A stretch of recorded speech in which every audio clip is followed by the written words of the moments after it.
यार भाई आजकल स्मोक बहुत ज़्यादा है ना। यार इससे बचना कैसे है? यार ये जो स्मोक होती है ना, ये असल में एक एयर पॉल्यूटेंट होता है और उसमें बहुत ज़्यादा ख़तरनाक किस्म की केमिकल्स और गैसेस होते हैं। जैसे कि कार्बन मोनोऑक्साइड होगी, नाइट्रिक ऑक्साइड होगी, वोलेटाइल ऑर्गेनिक कंपाउंड इसमें ऐड होते हैं।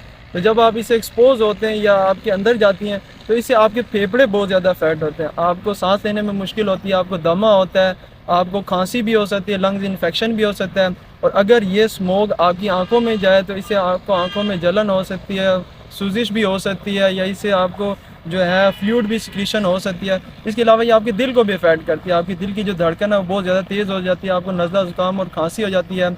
और ये आपके जो तमाम एज ग्रुप है उसको अफेक्ट करती है।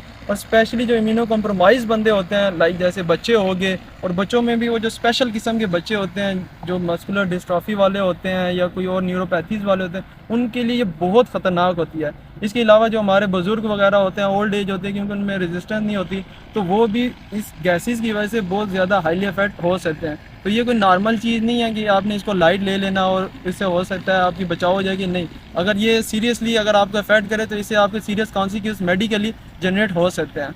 और इससे बचने का तरीका भी सिंपल होता है कि आपने इसका एक्सपोजर नहीं लेना होता है। लाइक आपने जो है घर से आउटडोर जो एक्टिविटीज़ होती हैं उनको मिनिमाइज़ करना होता है, कोशिश करनी होती है कि आप घरों में रहें।